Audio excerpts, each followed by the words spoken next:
Hey guys, welcome back. BDCKR here. We're back with Season 8, Episode 41 of our weekly Q&A videos. No housekeeping this week, so getting straight into the first question. This comes from Lazy Takamine? Takamine? Hard to say. I don't know. That word, I probably should learn how to pronounce it before, is actually also the brand name of a very popular guitar company. And they were well made. The reason why I remember that is I was learning guitar way back when. We picked it up reasonable price. It was a pretty cheap brand new guitar. Yeah. And I was able to resell it 20 years later for almost twice the price. Mm-hmm. A used guitar. Yeah. So there we go. And their question is, are you guys watching the Olympics? If not, are there any sports events that does interest you guys? And this is an interesting question. I have not really followed the Olympics very much, but I followed a couple of things, and so there's a few things that have stood out to me.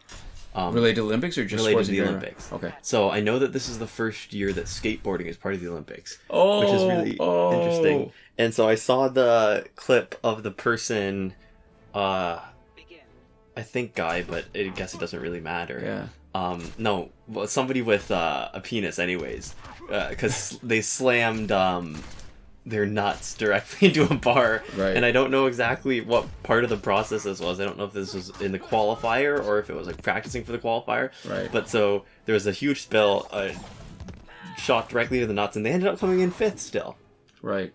So just a kind of a weird, surreal event, and apparently Tony Hawk was there and tweeting from the sides. Okay. Well, I mean, I guess if you're the skateboard guy, he's the royalty, right? Yeah, right. He's the OG. Yeah, if you think about who you need at your skateboarding event for the Olympics, right, to legitimize it, Tony Hawk would be the skateboarding guy, right? Right. So just surreal, and apparently there was they had skater music, and I was thinking recently too about how weird ska was as a genre, just the sort of a mismatch of things, not in terms of sound, right, because it sounds pretty, I don't know, just high energy, upbeat, right, and I've heard enough of ska or ska adjacent stuff to sort of be used to how it sounds. But as an idea, combining big band sound and sort of rock or outsider aesthetics to make a big band rock pop that's for skaters and punks, right, is a weird, I don't think about trumpet, and it's also probably the time, right, but it's just the aesthetic of it, the fact that there was a lot of black and white checkered clothes for ska, right? Just the things that associated almost sort of late 90s cartoons is sort of the aesthetic adjacency, right? And for that to be this weird counterculture thing, and for skaters to listen to it, just strikes me as really bizarre. So that's one thing that I followed in the Olympics. And the other thing, which we've talked about but I think would be worth rehashing here a little bit, is the stuff with Simone Biles. That was very interesting. Yeah. And so I think it's great for us to say right off the bat what our opinion is. And our opinion is that it's not our place to really talk about whether or not it was the right choice for her, because clearly she knows it was the right choice for her. So we can say generally, I think what she did was a cool thing for athletes, right? Yeah. Regardless of whether, what her choice was for her. And I'd also like to assume, because she made the choice, that it was the right choice for her, very clearly. Right. And so it's weird, we were talking about it, and the discussion around it is really weird, that people feel like they get to say something. Well, it's really polarized too, right? So the people that are saying stuff, the people that I feel like when I see their comments, and you see who they are, people who have competed, I wanted to say competed, but they competed at a high level of the Olympics, especially high-level gymnastics. Yeah. Or people who have had some experience in professional sports. Yeah. Seem almost unanimously to be supportive. Yeah, because especially it's a cool gymnasts. thing. It's a hard thing that she had to do, too. And there's a funny thing, too, where there's people who are used to just, giving their opinions, who maybe don't have the experience, who have come up with some really, interesting, and by interesting I mean stupid, takes on the whole situation, because we're not invested in it as much as she is. Anybody who's saying that she should have competed for one reason or another has no or almost no stakes in it, right? I think Right. the most stakes you could have, I guess, is if it was like a betting pool, right? Right. And then if with her dropping out, if there was like a team, right? Her like team's gymnastics that Right. you might not do as well. But Right. it's so weird and presumptuous for somebody to come in and look at this person who has trained a huge amount, right? Who this is their life and their livelihood and their body, right? Like this is what they do. This is sort of they and they're at the Olympics. They're at like the highest level. So they like for months these athletes have like breathed the sport, right? Sure. And then for them to go, "Oh, well, I think that Simone didn't understand the stakes. And I think that she should have just participated. Like she would have made that decision lightly." Yeah. Right? And Well, there's a whole variety of specific style or categories of bad takes, I think. yeah. So there's a kind that say, well, she just doesn't, like, somehow that she's bad at judging the Yeah. situation, like you said.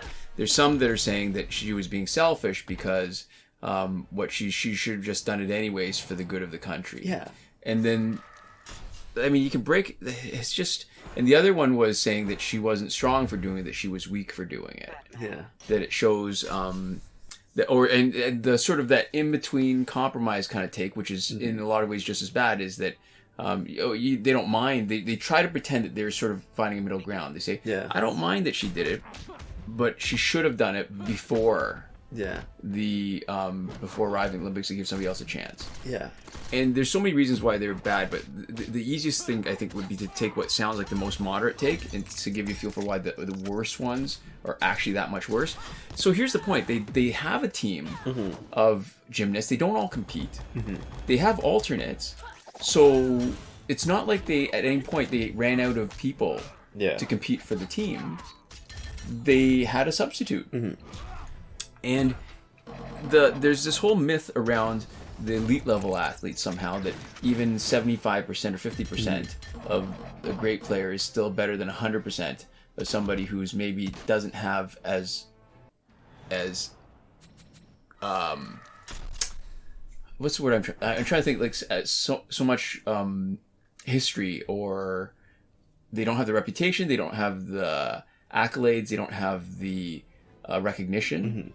And I think it takes a pretty strong person to recognize that when you're not at your best, that there could be somebody who would be just as good as you, or maybe as deserving or more deserving of the chance, the opportunity to really shine. Yeah, and we've talked about this in like when we talked about sports and how I said I don't like watching like MMA, and there's certain sports that I can't watch where it's hard to watch people perform at such a high level that you can watch them sort of actively damaging their bodies in real time. Right.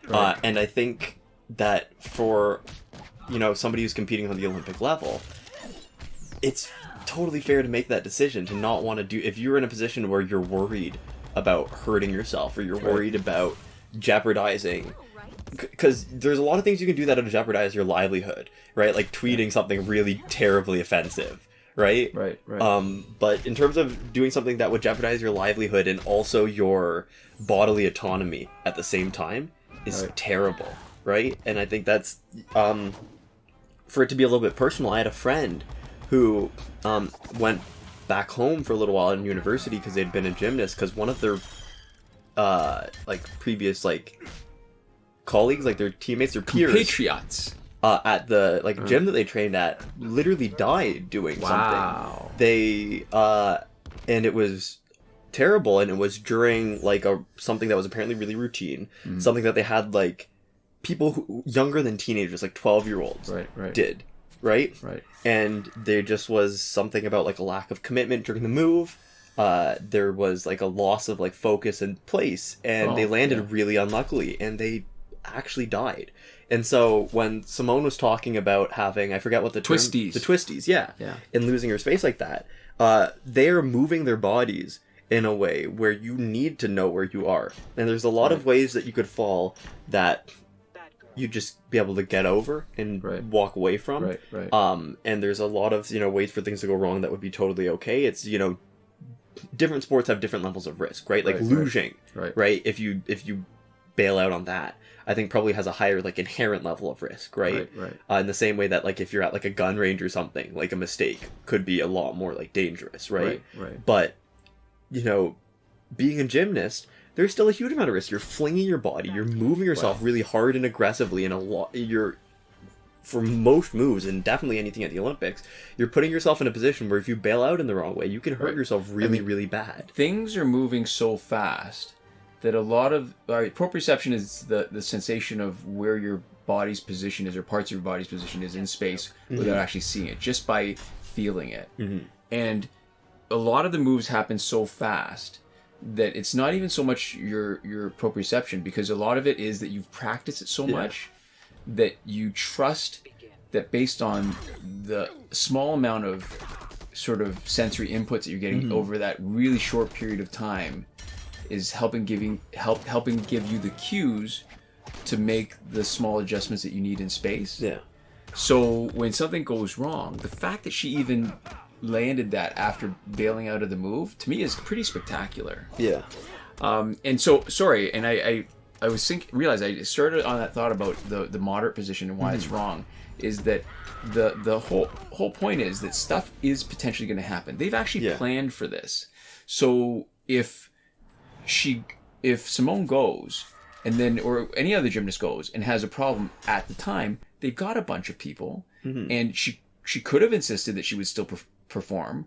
She did not score well on that one vault. If she kept on going, she could have actually hurt the team more. And it takes a really big person who's willing to overcome a huge amount of pride, especially somebody who's as accomplished and as good, as great at the sport as she is, to have the ability to basically suck it up and acknowledge that, hey, I shouldn't be doing this right now. It's better for everybody else if I just step away from the spotlight. Yeah, no, I think it was really great, and I think the reaction to it sucks too, because what she did was something really hard, right? It's not something that people do very often, and I think it has the chance to set a precedent for people to move in a healthier direction, because I know a lot of people have big stakes in the Olympics, and I think there's nothing wrong with feeling a huge amount of pride or a huge amount of, like, swelling of support, and it can be really disappointing, right, for stuff to not go well. Maybe you feel like your country has like a worse chance of winning the Olympics now, right, or at the very least that event. But I feel like if you care about the idea of the sport, and if you care about people being successful, what you should also care about is the health of the athletes. I think anybody who goes, I really love the Olympics and I'm watching this event, or I'm like rooting for Simone Biles, but I'm only rooting for it if she's willing to do stuff that she thinks is unsafe to see it through to the end no matter what. I think you're sort of missing it. To me, like that human aspect and that like empathy aspect of it. Because if that's all you want to watch, you might as well be watching Stevie-O doing Jackass movies. It's not Stevie-O, it's Steve-O, right? I don't know. I don't watch those movies, so. No, so that was just something interesting. So, I think we both can pretty clearly say that we support people making the best decisions for their own health. Stevie and I are in good terms, that's why. I'm just kidding. Steven? No. Stephen O. Yeah, something like that. So just in general sports. So Olympics, I think because the stakes are high, there's always something interesting that's worth watching, just because it comes out every few years, and this time it's a 5-year wait. But there's probably not a lot of sports that I make a point of watching. Like if it happens to be on, there's a lot of stuff that I'm willing to watch if there's nothing better. And like when I'm working out, I like to watch baseball.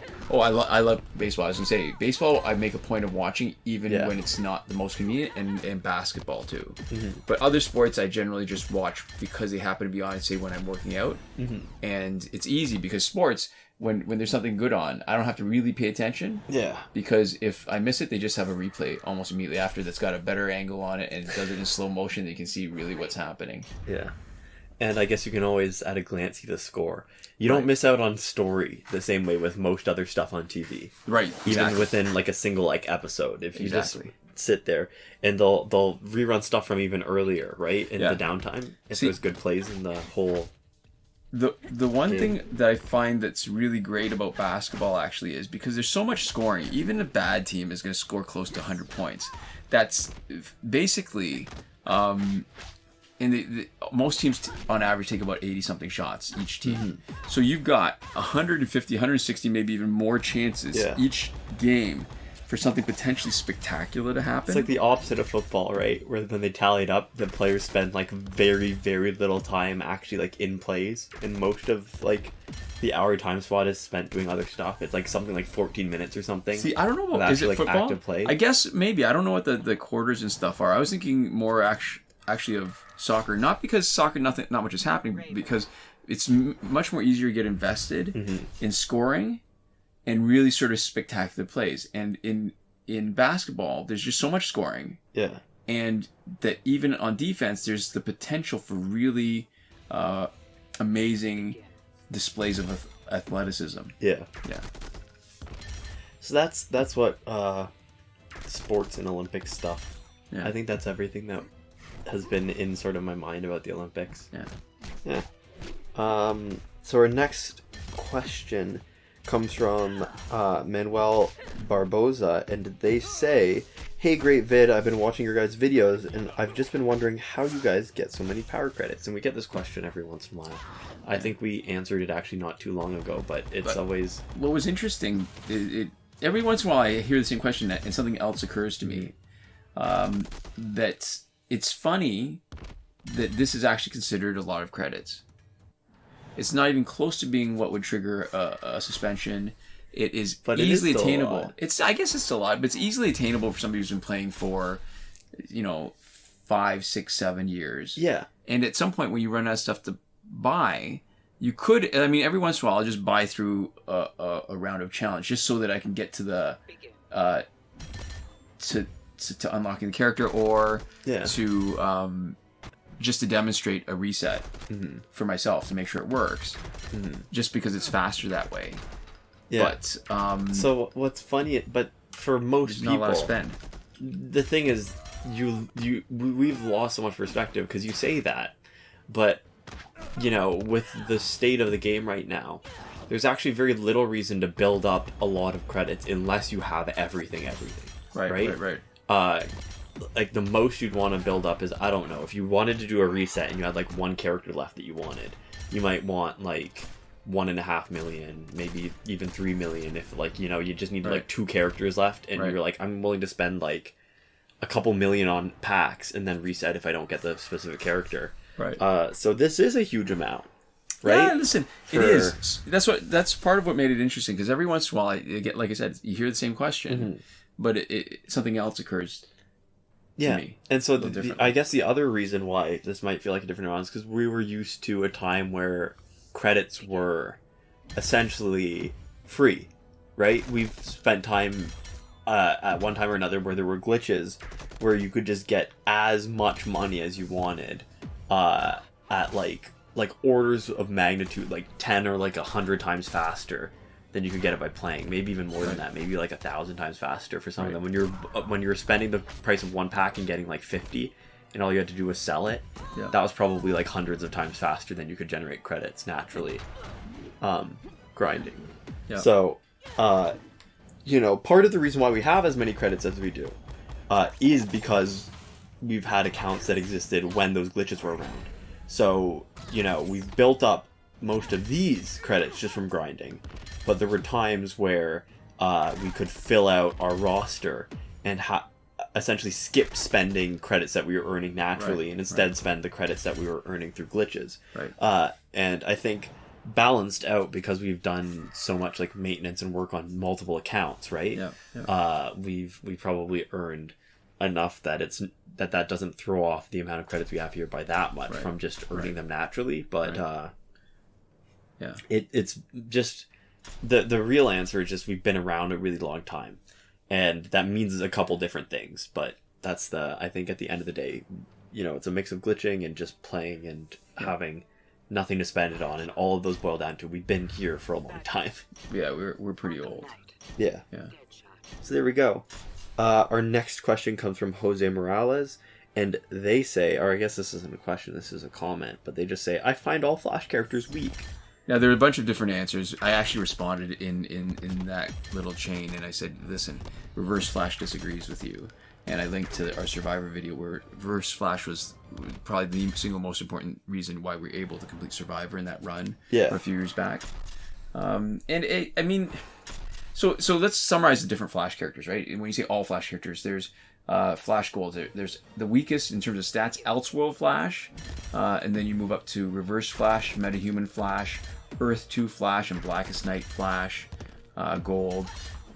And for Silver, you got Regime Flash, and for Bronze, you got Flash Prime and New 52 Flash. Mm-hmm. And I have to disagree because there's actually, if you're just going straight by stats, Blackest Night Flash is pretty good. If you're going by passive, Blackest Night Flash is really good. Earth 2 Flash is pretty good. Regime Flash is actually, for Silver, he's pretty good for the difference that he makes when he's teamed up with, say, Reverse Flash in terms of being able to do infinite juggle. Yeah. And so, and that sort of leads to the next thing where it's more than just stats or passive, right? Because you've got a game where the characters in multiplayer are really important because there's matchmaking. And matchmaking is in general pretty good. You're very rarely completely outclassed by another team unless you're going into the last couple of fights of an ultimate ladder. Mm-hmm. And so even weaker characters are pretty good, lower stat characters, because you're going to get some play out of them. And they're fun. Elsewhere Flash, so much fun to play. Yeah. Especially when his bullet time was not nerfed. Yeah, so what is true of Flashes is that they tend to be a little bit of a glass cannon, right? And so, in terms of feeling like they're weak, that might be a sort of result of not being at a point where you're dominating the same way in terms of mechanics. If you're having trouble with the mechanics and you're sort of trading damage and hits back and forth, right? Flashes will lose a lot of their luster. Right? Mm-hmm. Depending on how you play or where you're at with the game. Flashes won't be very good if you're having trouble on that front, right? And if you're, or even if you are pretty good, but, you know, maybe your ability to avoid getting hit by specials is not so good, or switching out for specials. There's a lot of little ways that you could be not getting a lot of value out of your Flash. And in that case, you'd want somebody who's, you know, sort of more health weighted, right? Yeah. So that you can guarantee they'll be around long enough that you can actually do stuff with them. So, but see, it overlooks so much too. Like we've said this before, the fact that Flashes move as quickly as they do, that's huge. Like the speed of the basic attacks, the rhythm of the basic attacks, the characters more than their stats or their passive. I mean, if we're not looking just at Flashes, I'll give you a few really good examples. Teen Titans Raven has a spectacular special too. And we've demonstrated a few times where, because it's ranged, you can get a special 2 as soon as you tag in. You don't have to worry about any of the hits of it missing. Reverse Flash, the juggle, where if you just give a little bit of a speed boost, whether it's with a Regime Flash or a Special 1, all of a sudden, he's fast enough that he can do an infinite juggle and juggle somebody who's got bars of power, where normally they would be not only faster than you to start the special, but they would prioritize the speed of the special over the basics, except when you're Reverse Flash with 1 speed boost. Yeah. Static, who's got a guaranteed stun on Special 1 that's not listed. Most other characters, if they do stun on a special, it's a chance of a stun. Mm-hmm. Characters are so much more than their stats and their passive. Yeah. So there we go. Our next question comes from Caleb Whitaker. They say, I'm not a patron, but I figured the timing was good for this question since we just had the Arkham pack and AO Deadshot as its season reward as well. I was wanting to know your thoughts on using AO Deadshot or AO Deathstroke, as they both seem to fill the same niche, Special 1 specialists. Then, in a more wider sense, how would you go about building an Arkham team, seeing as there are so many choices and none of the team comps seem to do anything the current best teams can't, especially Flashpoint teams? Maybe I'm just building it wrong, LOL. And so the first thing I want to say for this is that, you know, you don't just have to be a patron to ask questions. Right. We don't answer every single question. We read all the comments, but we don't always answer them. Right. And that's just because, you know, in the same way we'll put questions on this that we've seen a couple times, right? Right. We'll sometimes see questions, like, over the course of how long we've been doing this, like, dozens or hundreds of times. right? Yeah. The same question over and over again. And so sometimes we just don't want to answer the same question the same way again. And we've, in the past, done like videos where we answer common questions. Right. And like made a note of where those are so that we can just link people. Right. I won't say that there's no advantage to being a patron in terms of questions, because if you're a patron, it basically guarantees you some form of answer if you ask. Right. We'll never just let it go. Even if we don't use it in video, we will respond. Yeah, we'll either respond in a message or respond in the video. And I think the reason for that is it's not even like, oh, you're paying us money so we owe you this, right? Because we don't like owe anybody anything else. But when somebody's a patron and they're asking us a question, what that tells me, without any doubt, is that they're sort of invested and that they care. Because when you get the same question 100 times and it's either like a really simple answer or we've answered it a billion times, or we've answered it recently, because we'll get questions like a week after we've answered something, right? Then we have no way of knowing if this person is just showing up and they just don't care, they're not, they know nothing about us, they haven't watched any of our other videos, whatever, or they're not paying attention, they just want sort of their answer to get in and get out. Right. Which that's fine if that's the type of person you are, right? If you're coming in, you don't have an obligation to engage with our stuff, right? What happened? Okay. You don't have an obligation to engage with our stuff or stick around, and you can still have that question. You could be a brand new player. You could, whatever your situation is, it's not unfair for you to ask, right? But in the same way that they don't have an obligation to like engage with us, we don't have an obligation to answer them, right? If they ask the same question 50 times, right. So we just do it. We answer a lot of stuff, and we answer stuff that we've answered before.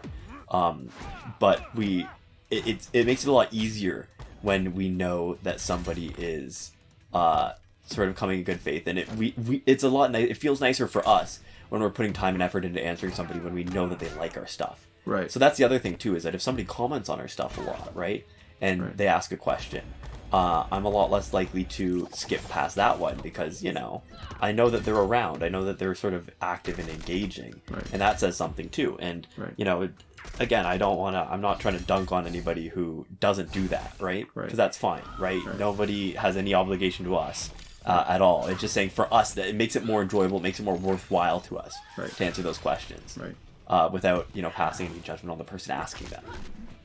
Yeah. So we should answer actually. That wasn't even the actual question. Yeah, that wasn't the question. But anybody can ask a question whenever, and we appreciate the vast majority of questions. We even appreciate questions that we don't engage with, because it's all engagement for us. Yeah, it still counts for something. And we read everything, so you can always drop a comment for us.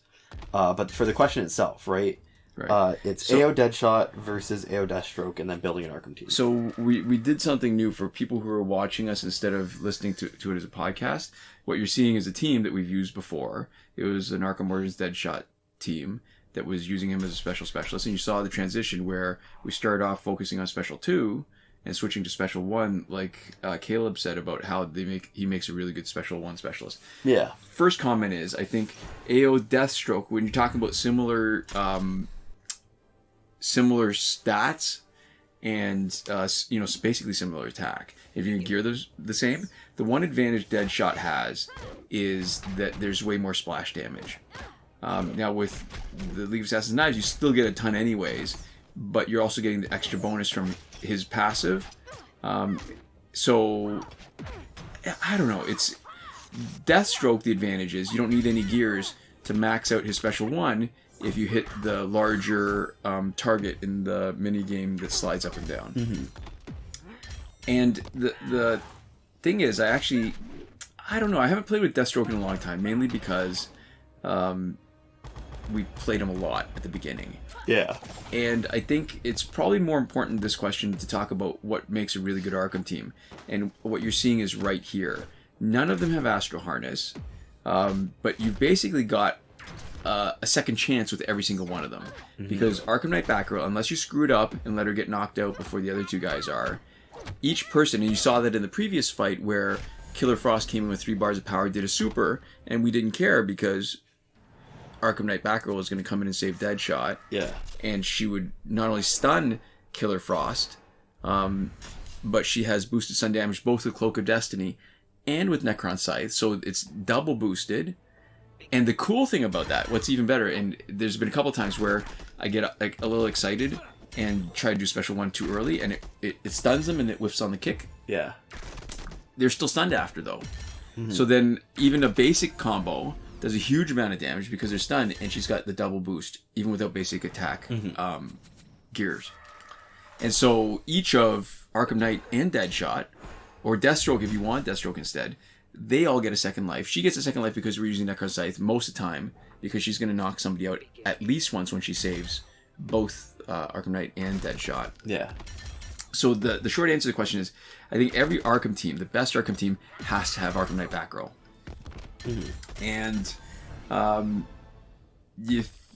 Arkham Knight is interesting because his stats are relatively low. If you're able to use a combo ender with him, then he actually rates quite a bit higher because he does more damage than he should for his stat. So he gets more hits in. Mm-hmm. So as a basic damage dealer, he's pretty good. But what's fun is when you do the actual the swipe combo where you do the 2 shots and you don't finish off, and then you shove them back and you just keep on doing it and they get further and further away. I like that. That's kind of, I mean, it's not really that great. It doesn't really help you with the fight. I just like doing stuff every once in a while that's sort of goofy. Yeah. And I guess you could stick almost anybody else as your specialist. We've basically used Arkham Knight Batgirl with, say, Catwoman when you want to do damage over time a team. And Arkham Knight Batman really is the most resilient and what's the word I'm looking for?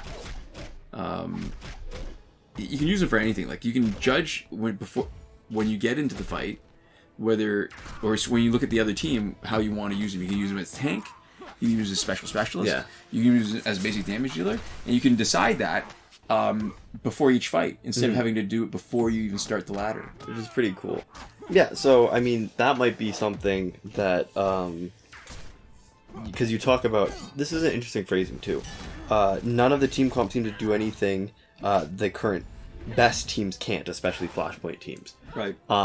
And so, you know, part of that is like, yeah, like the best teams are the best for a reason. Right. Right. So anybody else other than the best teams aren't going to be able to do better, right? The best they're going to be able to do is different in a fun way. Right.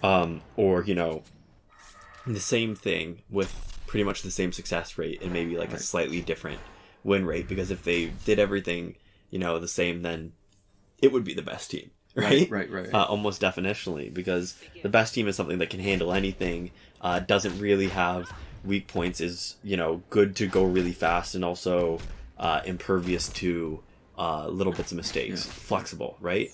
And so this team, you know, the ability to have somebody fulfill sort of multiple team comp roles based off of how you play them, right? And not just based off of how you gear them, that you can gear them in a flexible way. That's kind of cool. That's different, right? I don't think the Flashpoint team has that exact like role flexibility in it. So maybe if that's what you're asking. But otherwise, I mean, yeah, no, you're never, no team is going to be able to do anything that the best team can't, except for, you know, if the best team is like not a damage over time team, and then you do a damage over time team, right? Like they can take a different route to sort of the best thing, but almost definitionally by how you judge best, right?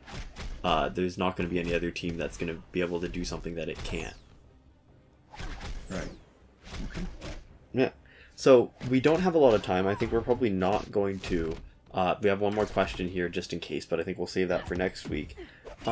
We can fill this space with a little bit of talking. We're still really enjoying our Oculus. Okay, but I want to, just as a teaser. So it's a question from Shawn RV Perfect Pattern.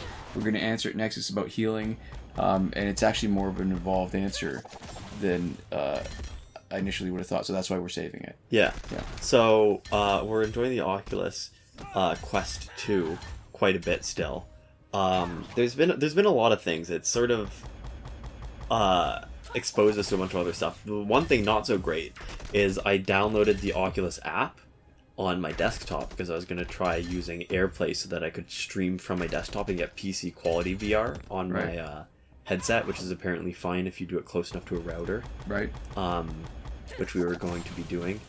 But it seemingly caused my computer to crash over and over and over again. It's interesting though, right? Like, so your computer was starting to crash. It hadn't occurred to either of us exactly what's happening, right? Yeah. And the troubleshooting is, okay, so when your computer starts giving you that blue screen saying critical error, yeah, then you have to think, okay, the first thing you want to ask is what's failing you. Mm-hmm. Is there a new piece of equipment? It's more likely that it's something that's new that was added rather than something that was old that failed, although that can happen too. Yeah, so I uninstalled Oculus because that was the most recent edition. Software, because it was the most recent thing I downloaded, and then it is working fine now. Right. Which is weird because it was running in the background. I closed it from running in the background one of the times, and it still crashed after that. But then I uninstalled it on the next go around, and it totally fixed it. So I don't even know. And it's still early days, I guess. It's not like I've been mucking around on it for an hour. I could still hit an unexpected crash and have it bust. But right now it's looking decidedly not broken, which is good. Yeah. But we're still really enjoying it. We got some suggestions from people. We're still sort of working through the games that we're playing right now, like Super Hot and the Walking Dead video game, which we're enjoying both of those quite a bit. Right. So we have those in the back pocket. Somebody mentioned the Vader Immortals game, which I've heard from a couple people, and then Pistol Whip, which is I've also heard from a couple people. So we appreciate those suggestions, and we'll be looking at those. Yeah. But there we go. That brings us pretty cleanly to the end. So, here at the end, I'd like to give a shout out to Eliza Plant-Based Popeyes Caton. She wants Popeyes to come out with a plant-based sandwich so she can have her own sort of version of the Popeyes chicken sandwich. But I feel like it's this sort of cultural thing almost, right? Because people have been talking about it. It started the chicken sandwich wars. Right. And all that stuff. So it's this big event, and just a moment for all of our vegetarian friends who can't enjoy the chicken sandwich wars the way the rest of us can. And this shout out was brought to you by the desire to feel included. Oh, which is totally fair. I like that. Yeah. We'd also like to give a huge thank you right at the end here as this last fight finishes to all of our lovely supporters on Patreon. And that would be Victor Gomez, Consul Peasant, and Edwoon, who are supporting us at the highest tier last word. Sinemac, Mohammed Albshaiti at Your Message Here tier. I do that too. Yeah. Shawn, Farrell, Daniel Simonson, Aaron Maule, Michael DeVries, Brandon C., Irvin Ruiz, and Eddydoo, who are supporting us on the credited level. And Chris Wolf, Scarlett Danny, Awesome Gamer 241, Pavu RS, Gavin Malott, and Isfar E at the gratitude level. There we go. Thank you so much for your support, and we'll see you next time. Komoda.